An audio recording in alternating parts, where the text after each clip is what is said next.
Assalamualaikum warahmatullahi wabarakatuh. Waalaikumsalam warahmatullahi Waalaikumsalam wabarakatuh. warahmatullahi wabarakatuh. Di sini kami kelompok 1 dengan akan mempresentasikan materi komunikasi secara umum. Dengan anggota kelompok, saya Nurlaila Rizky dengan NIM 2307104 dan rekan saya. Saya Muhammad Nasir Marzuki dengan NIM 2301291.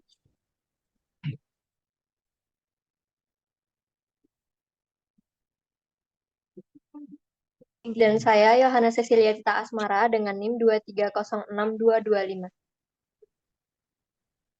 Baik, selanjutnya kita akan langsung saja ke materi penjelasan. Yang pertama ada pengertian komunikasi yang akan saya sendiri jelaskan.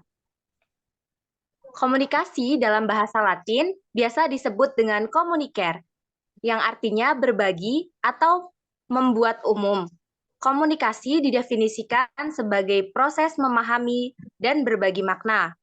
Dalam komunikasi, berbagi terjadi saat kita menyampaikan pikiran, perasaan, ide, atau wawasan kepada orang lain. Komunikasi antara perawat dan pasien sangat penting untuk keberhasilan hasil asuhan keperawatan pada setiap pasien. Komunikasi ini mencakup orang yang sakit. Bahasa komunikasi harus mudah dipahami oleh semua orang yang ada. Karena saat orang sakit, komunikasi mungkin akan lebih sulit dilakukan. Selanjutnya, bentuk komunikasi akan langsung dijelaskan oleh rekan saya, Oktaviani. Ya, selanjutnya ada bentuk komunikasi. Yang pertama ada verbal, di mana komunikasi verbal adalah komunikasi yang paling sering dikenal atau digunakan. Akan tetapi, komunikasi verbal ini bukan yang paling langsung dan juga bukan komunikasi yang selalu mengekspresikan pikiran dan pasien secara jujur. Lalu selanjutnya ada nonverbal. Menurut Fernandes E.L., komunikasi nonverbal didefinisikan sebagai perilaku komunikatif yang tidak memiliki konten linguistik dan merupakan pesan yang dikirimkan tanpa menggunakan kata. Next. Nikos, kenapa? Kamu di doang gimnas ya? Selanjutnya ada tipe komunikasi. Yang pertama ada intrapersonal.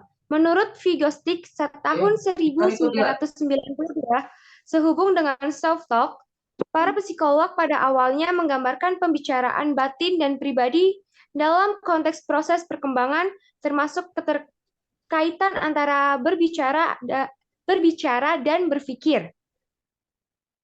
Selanjutnya ada interpersonal. Flody mendefinisikan komunikasi interpersonal sebagai komunikasi yang terjadi antara dua orang dalam konteks hubungan mereka dan seiring berkembangnya waktu, komunikasi ini membantu menegosiasi dan mendefinisikan hubungan tersebut. Lalu yang ketiga ada kelompok. Komunikasi kelompok merupakan komunikasi yang dilakukan oleh lebih dari dua orang. Next.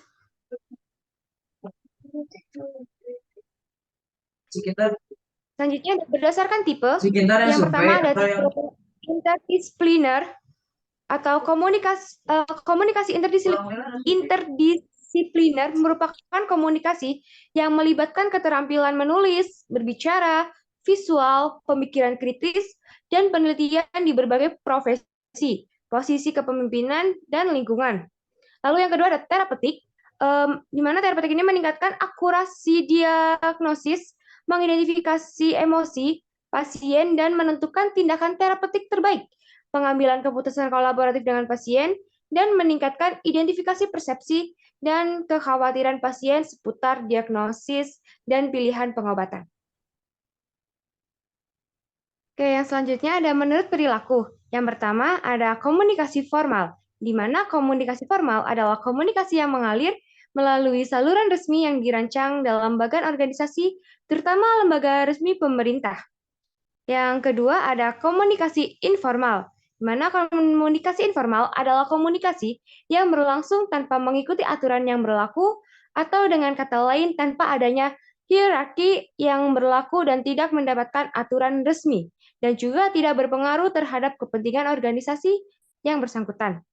Lalu yang terakhir ada komunikasi tidak resmi, di mana komunikasi tidak resmi ini mengacu pada komunikasi karyawan di luar tempat kerja tentang hal-hal yang tidak terkait dengan pekerjaan. Lalu ada komunikasi menurut cara penyampaiannya. Yang pertama ada komunikasi lisan, yang dimaksud adalah komunikasi yang terjadi secara langsung dan tidak dibatasi oleh jarak. Lalu yang kedua ada komunikasi tertulis. Komunikasi tertulis adalah komunikasi yang dituangkan dalam bentuk surat, naskah, gambar, dan lain-lain dalam bentuk tulisan seperti itu. Lalu yang terakhir ada komunikasi visual, di mana jenis komunikasi ini merupakan yang cara penyampaiannya menyampaikan pesannya maupun informal melalui foto, seni, gambar, sketsa, bagan, dan grafik untuk menyampaikan suatu informasi tertentu. Next.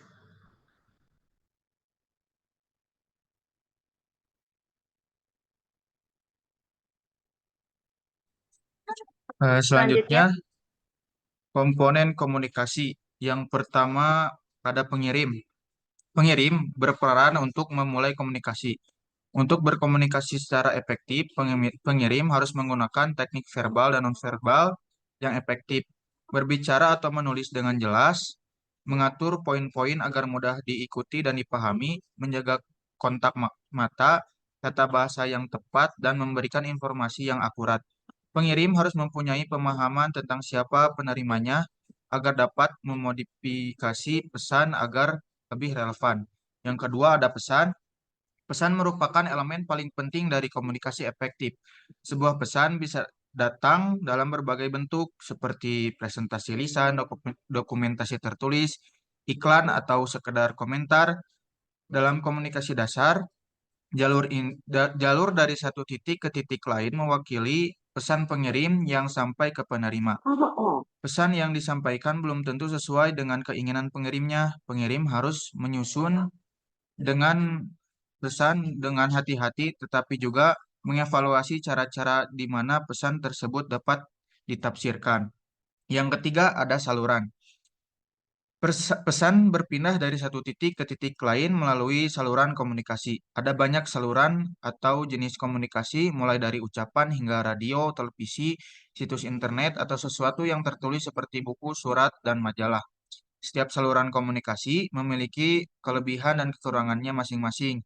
Misal, salah satu kelemahan dari kata-kata tertulis di layar komputer atau di buku adalah penerima tidak dapat menilai nada pesannya. Kemudian ada penerima. Penerima pesan dapat berupa satu orang atau seluruh audiens. Dalam model komunikasi dasar, penerima berada tepat di depan pembicara. Penerima juga dapat berkomunikasi secara verbal dan nonverbal. Cara terbaik menerima pesan dengan mendengarkan baik-baik, duduk dengan tegak, dan melakukan kontak mata. Jangan terganggu atau mencoba melakukan hal lain saat mendengarkan. Mengangguk dan tersenyum saat mendengarkan pengirim berbicara menunjukkan bahwa Anda memahami pesannya. Yang terakhir ada dampak atau efek. Dampak atau efek yang terjadi pada komunikan atau penerima setelah menerima pesan dari sumber seperti perubahan sikap, bertambahnya ilmu, pengetahuan, dan lain-lain.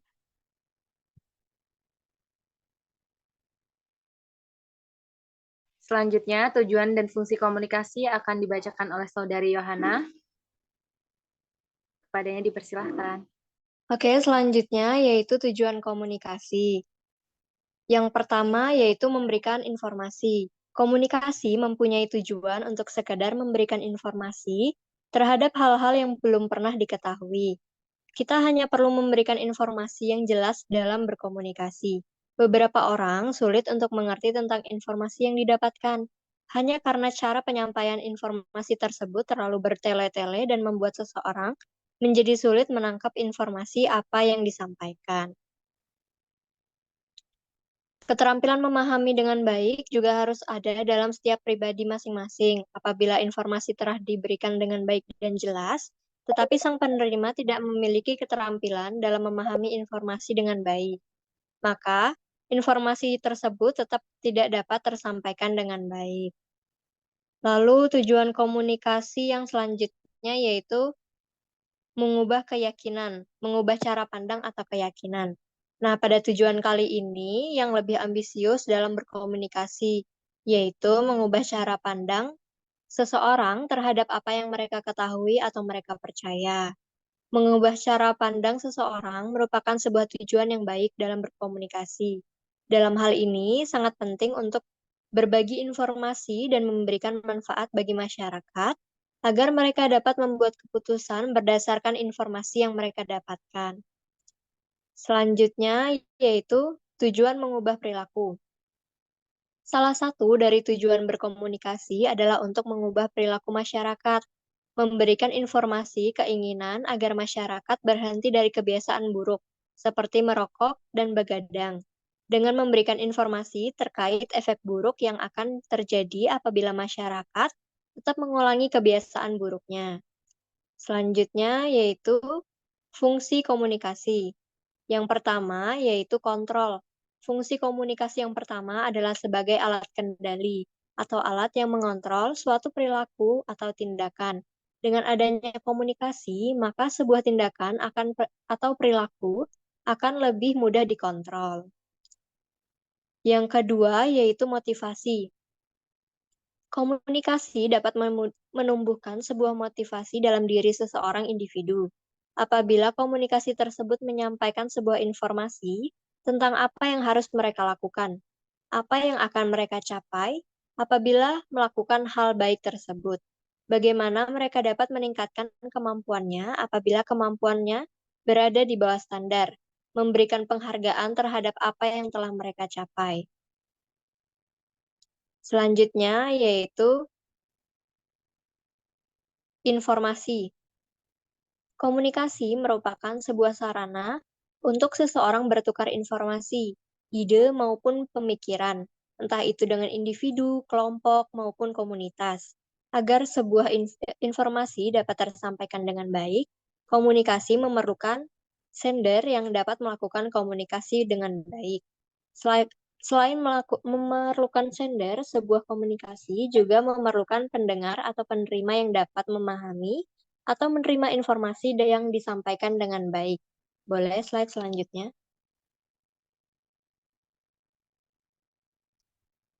Selanjutnya yaitu hambatan komunikasi. Perbedaan gender dan usia. Perbedaan usia dan gender juga menentukan bagaimana cara seseorang berkomunikasi dengan lawan bicaranya. Topik yang dibawa juga harus sesuai dengan usia dan gender.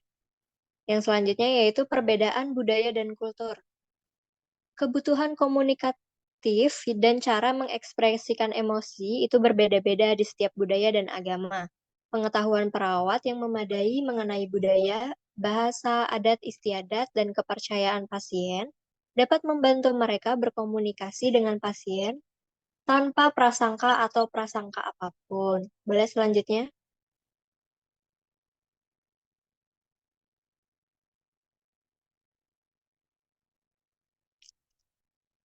Yes, selanjutnya yaitu prinsip komunikasi perawat pasien. Yang pertama yaitu pembicara, memberi perhatian khusus. Kedua, melakukan gerakan tubuh, ekspresi, postur, jarak agar selaras. Yang ketiga, menjelaskan dengan ramah untuk menciptakan kepercayaan. Yang keempat, yaitu komunikasi antar perawat. Selanjutnya yaitu pendengar. Pasien harus merasa nyaman dengan kita. Tanyakan hal sederhana terlebih dahulu dan jaga privasi klien. Boleh selanjutnya?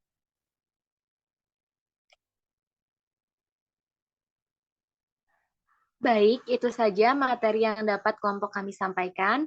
Semoga apa yang kami sampaikan dapat bermanfaat untuk orang lain. Terima kasih. Wassalamualaikum warahmatullahi wabarakatuh. Waalaikumsalam Waalaikumsalam warahmatullahi warahmatullahi wabarakatuh. wabarakatuh.